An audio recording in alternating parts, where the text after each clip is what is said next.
The new manager did not even let me finish my sentence.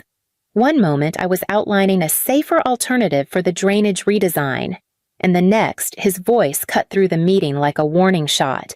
No one asked for your input. Before I could react, my mic icon went dark. Bryce Linton had muted me in the middle of a high-stakes virtual call with the Portland Bureau of Environmental Services.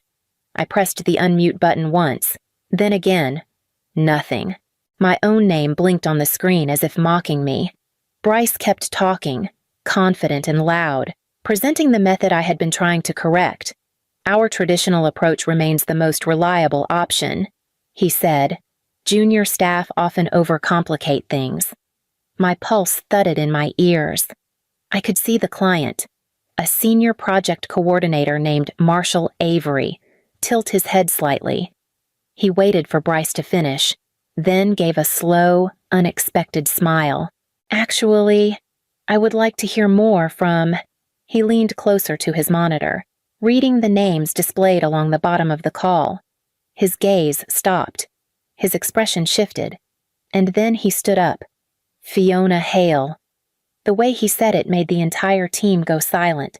Bryce's face drained of color. Marshall nodded, still standing. I should have recognized you sooner. I felt heat bloom behind my eyes, not from embarrassment, but something sharper. Bryce scrambled, clearing his throat. Of course! Fiona's part of the team. I was getting to her section. He was lying, and everyone on the call knew it. Marshall looked directly at me through the screen. Fiona, once your manager unmutes you, I would appreciate hearing more about your alternative model. Bryce's hand moved, stiff and mechanical, as he restored my mic. I heard the faint click and the sudden return of my breath in my headset. For a heartbeat. No one spoke.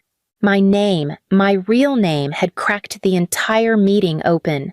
I had spent years burying the connection everyone else seemed to admire, but now it had surfaced in the harshest possible light, and Bryce, who had silenced me without hesitation, had no idea what that realization meant for him as the project moved forward.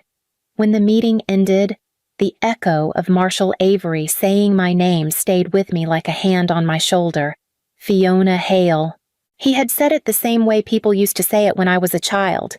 Careful, expectant, waiting for me to prove something I never asked to carry. My father, Edmund Hale, built his reputation long before I understood what engineering even meant. 20 years ago, he designed the emergency diversion system that kept half of Portland from drowning during the Willamette flood. People still talk about it as if it were a legend. Growing up beside that kind of legacy was like living next to a spotlight that never turned off. I remembered a teacher pulling me aside in 4th grade. With a father like yours, I expect excellence, she had said, as if my last name came with a syllabus. In high school, a classmate smirked when I got into an advanced math program. Of course you did. That name opens doors. Those comments never stopped. They simply changed shape as I got older. During college applications, my counselor said, "Your father's work will look great in your essays." I closed the page and rewrote everything without mentioning him. At my first internship interview, the hiring manager asked, "Any relation to the Edmund Hale?" I kept my expression calm. No connection. By the time I finished grad school, I had learned to strip the truth out of every document I submitted. I shortened my resume. I deleted references. I removed my home address. Anything that could link me to him, I erased. It was not rebellion. It was survival. I wanted to earn my place without the weight of borrowed expectation or the sting of whispered accusations. Merit mattered more than shortcuts. Credibility meant more than convenience. So, when Marshall recognized my name today, it felt like years of careful distance collapsing in an instant, like the barrier I built had been swept aside without warning. Before Bryce Linton showed up, my first 2 years at North Shore Infrastructure Consulting moved in a steady, almost predictable rhythm. I earned small promotions. Nothing flashy, but enough to show that someone noticed how I thought. My supervisor back then, Mark Barringer, would lean over my desk with a grin and say, "You see sideways. Fiona. That's a talent. Don't hide it. And for a while, I believed him. Then Mark retired, and the office emptied his chair before anyone had time to adjust. The next week, our new manager arrived from Chicago with a resume full of accolades and a voice that made everyone straighten automatically. Bryce introduced himself with clipped confidence. I run a tight structure. Senior leads define direction. Junior staff execute. Efficiency depends on that separation. He said it like a rule carved in stone. During our first team meeting, Sophie, one of the sharpest analysts I knew, presented an updated flow calibration that could cut weeks off a modeling cycle. Bryce barely glanced at it. Not feasible, he said. Sophie tried again, gentler. If we adjusted the parameters, he lifted a hand. We do not experiment based on junior speculation. Her face fell, and she folded her notes without another word. I tried speaking up the following week, pointing out a miscalculation in a runoff projection. If we apply the new rainfall assumptions, the totals he interrupted before I finished. Stick to your section. Fiona, senior engineers will handle the strategy. I heard murmurs around the table, but no one challenged him.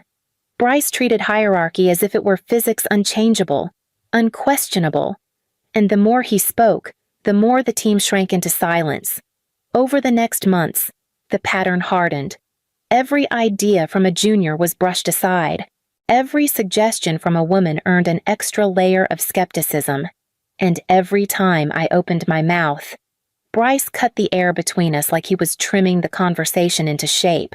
By the time he muted my mic in front of a client, I already knew exactly who he was. Bryce called me into his office first thing the next morning. His tone over the intercom was smooth, almost too soft. Fiona, when you have a moment, step in. I'd like a quick chat. I walked in expecting tension. Instead, he greeted me with a smile that felt borrowed. I reviewed your contributions on the project, he said, gesturing to the chair across from him. You have strong potential. I should have emphasized that earlier. I sat, keeping my hands folded. Yesterday didn't feel like emphasis. He gave a small laugh. The kind people use when they pretend something never happened. Client calls can be unpredictable. What matters is how we move forward. I want you to take a leadership role on the drainage redesign. You have the analytical range to handle it. He was offering something I had worked years for, but the timing rang hollow. Is this because of the client's reaction, I asked.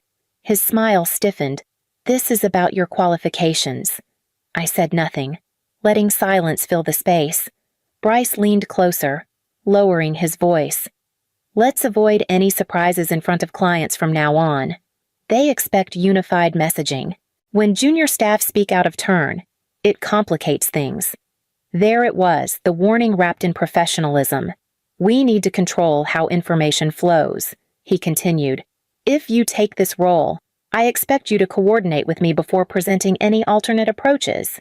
So, leadership, I said quietly, with limits. Guidance, he corrected. Structure ensures success. He was afraid of the name he pretended not to care about, afraid of losing control, afraid of the client seeing more than he wanted them to, and he wanted my compliance more than my ideas. I thanked him, stood, and left his office with the offer sitting heavily on my shoulders, uncertain whether it was a door opening or a disguised attempt to keep me inside the frame he preferred. I called my father that evening, pacing between my desk and the window as the line rang. When he answered, his voice carried that familiar mixture of calm and curiosity. You sound tense. Fiona, what happened? I had a meeting with my manager. I said. He offered me a leadership role, and then he told me not to speak unless he approves it first. My father let out a slow sigh. There is always someone who mistakes authority for competence. It felt like a warning. I said, not an opportunity. It was both, he replied. People fear what they do not understand and hide behind what they do. Your manager is clinging to hierarchy because he has nothing else to stand on. I sank into my chair. He only offered me the role after the client recognized my name. That is his mistake, my father said gently. He showed you the truth. He thinks your name has power. If that gives you leverage, do not use it for yourself. Use it to change what is broken. I pressed the phone to my ear, letting that sink in. You think I should take it? I think you should decide whether accepting it gives you the reach to help others who do not have a famous last name. When the call ended, I sat in the quiet of my apartment, replaying the day. Sophie's idea being dismissed, the way interns stopped volunteering suggestions, the way Bryce's tone made entire rooms shrink. I imagined what would happen if I stepped into the role he offered not as his obedient junior, but as someone who could pull every silenced voice back into the conversation, someone who could use the door he reluctantly opened to unbolt others behind it. If he chose to treat me like someone with influence, then I would become exactly that, but not in the way he expected. The announcement came in the middle of our Monday briefing. Bryce read it aloud with rehearsed enthusiasm. Annual innovation pitch opens today. Full funding, direct board oversight, and a leadership appointment for the winning design. Sophie leaned toward me and whispered, He sounds like he already picked himself as the winner. I kept my voice low. Not this time. By afternoon. I pulled Sophie and another junior analyst, Mateo, into a conference room. I want to submit a project. I said, a full water distribution redesign using flood-responsive modeling. If we integrate adaptive routing, it could cut failure risk by more than half. Sophie's eyes lit up. That's ambitious. It is. I agreed. And we can build it. Mateo flipped through my sketch. Who's leading it? I slid the form across the table. I listed myself as primary analyst, and Bryce as senior oversight. Sophie nearly choked. You put him on it. That is the point, I said. If he wants to control every message, then he can explain the system to the board. Exactly as written. Sophie stared at me, understanding dawning. He will never be able to. No, I said quietly. He will not. The next morning, Bryce called me into his office. Your proposal is dense. He tapped the first page. We need to simplify. The board does not have patience for overly technical language. They have engineering backgrounds. I said, they expect detail. Detail confuses people. Bryce replied, I will adjust the terminology, clean it up. He began striking entire sections with his pen. Hydrostatic triggers, emergency redirection loops, dynamic inflow predictions, all the mechanisms that made the system revolutionary. You are removing the core of the design. I said, I am making it presentable. He insisted, trust my experience. I walked out without arguing further, carrying the original data set on my drive. If the board asked questions, and they would, I planned to show exactly what Bryce had erased. Sooner or later, he would stand in front of those directors and speak for a system he did not understand. Bryce walked into the boardroom as if the victory were already his. He straightened his tie, tapped the remote, and launched into the presentation with the same polished confidence he used in every meeting. Our proposal, he began, introduces a streamlined approach to water distribution management. I sat 2 chairs down, my hands folded, the original data set ready on my own device. A board member, Director Langford, raised her hand. Can you walk us through the hydraulic failsafes that trigger during overload scenarios? Bryce paused. The failsafes operate based on, well, standard inflow thresholds. Langford frowned. That is not what your paper suggests. Your design implies a multi-stage activation. Explain the mechanism. He cleared his throat, eyes darting across the slide he had edited beyond recognition. The mechanism is adaptive. Adaptive how another director pressed? Bryce opened his mouth, but nothing came out. A long, brittle silence settled over the room. Then Director Langford turned to me. Ms. Hale, would you care to explain the system your manager is referring to? Bryce's jaw tightened. I can answer. I would like to hear from Ms. Hale, she repeated. I opened my folder. The failsafes activate in 3 stages. The first responds to real-time inflow spikes. The second redirects excess volume using dynamic routing. The third isolates compromised pathways to prevent system collapse. All 3 rely on flood-responsive modeling. The board leaned in. Director Langford nodded slowly. That is a clear and rigorous explanation. The questions continued, and each answer came from me. By the time the discussion ended, Bryce had said almost nothing. An hour later, the decision came through our project won the pitch. But the real shift arrived in a single sentence from the Portland Bureau of Environmental Services. We request Ms. Fiona Hale as the primary project lead. Management reviewed it twice, as if hoping to misread it. They could not. The client had spoken. By the next morning, everyone in the office sensed that something had shifted. The internal announcement arrived just after 9. The subject line read, Formation of Resilient Systems Division. The CEO gathered us in the largest conference room. The board has approved the creation of a new division, he said. It will oversee all future water resilience initiatives, beginning with the project recently selected by the innovation pitch. I felt Bryce's stare the moment the CEO continued. Effective immediately. Fiona Hale is appointed division lead. A brief silence followed, heavy and unmistakable. Bryce's jaw tightened, and he took a slow step forward. Sir, with respect, I have been overseeing this team. I should remain in charge of client coordination. The CEO didn't flinch. The request for leadership came directly from the Portland Bureau of Environmental Services. They want Ms. Hale guiding the implementation. Bryce's voice sharpened. Then perhaps they misunderstood the chain of command. I can clarify no, the CEO said. You will not. You are being removed from all client-facing responsibilities pending performance review. This decision reflects both internal feedback and the Bureau's evaluation. Bryce turned toward me, disbelief flickering across his face. You cannot be serious.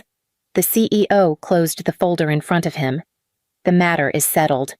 In less than 1 minute, Bryce moved from center stage to the sidelines. His authority, the hierarchy he relied on, the control he guarded gone. I watched him step back, shoulders rigid, expression cracking under the weight of a reality he never imagined confronting. When the meeting ended, team members approached me with quiet congratulations.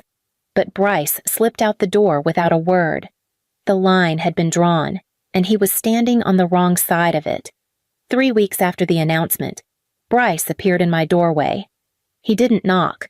He simply hovered, clutching a folder like it was the only thing tethering him to the building. Fiona, he said quietly, do you have a minute I set my pen down? Come in. He closed the door behind him, a gesture he once used to assert control. Now it only made the room feel smaller. I want to request a transfer, he began, to your division. His voice wavered when he added, I am not asking to lead anything. I just want to keep contributing. If there is any place for me, it would be under your direction. I studied him. Gone was the crisp certainty, the clipped authority, the man who muted me mid-sentence. In front of me stood someone who finally understood that arrogance was not a shield. You want to join Resilient Systems, I said evenly. Yes, he whispered. I think my experience could still be useful. I held his gaze. You silenced the wrong person, Bryce. And you underestimated the wrong team. He opened his mouth as if to argue, then closed it again. I am not approving your transfer. I said, your former team will be folded into my division, but they will report to new leads. The analysts you ignored deserve the opportunities you denied them. His shoulders sank. Then what happens to me? Human Resources is assigning you to internal documentation, I said, non-strategic. No direct reports, no client contact. You will support administrative processing only. The words settled between us like dust. He nodded once. stiff and resigned. I understand. He left without another sound, the door clicking shut behind him. The man who used silence as a weapon had finally become trapped inside it. The final regional review drew every major city and state representative into the auditorium. I waited near the stage with my notes in hand, rehearsing the opening lines that had carried me through the last 6 months. The room filled slowly, soft conversation spreading like static. When I stepped toward the podium, I noticed someone sitting alone in the back row. Bryce. He kept his hands clasped tightly, shoulders curled inward. He did not look at me. He just stared at the floor, as if the lights were too bright for him now. Before I spoke, the CEO stood up from the front row and faced the audience. "Before we begin," he said, "I want to acknowledge the person whose judgment shaped this project from blueprint to prototype." He turned toward me. "Today's leadership will be represented by the individual the Portland Bureau of Environmental Services specifically requested. Effective immediately, Fiona Hale will serve as permanent lead for all resilient systems contracts across our statewide partnerships." The applause began at the edges of the room and grew until it filled every corner. I felt none of the chaos from the day Bryce muted my mic, only steadiness. When I reached the podium, the room quieted. My voice carried through the speakers confidently. Without interruption, I guided the stakeholders through the design, the results, the projected outcomes, my team's work, my direction, my voice. Behind the glow of the stage lights, Bryce never moved. He did not speak. He did not raise his hand. He simply stayed seated, swallowed by the silence he once used to control others. After the final slide, several officials approached, shaking my hand, praising the clarity of the design. I thanked each of them, feeling the tension that had lived inside me for so long finally loosen. Bryce stepped forward at last. "Fiona," he said, voice thin. "I want to clarify." I lifted a hand gently. "You do not need to explain. We both understand what happened." He stopped, lips pressed shut, the words shrinking back inside him. I walked past him without looking back, my steps light, the doors opening ahead of me like a clean horizon. He muted my mic once. The universe muted his career in return.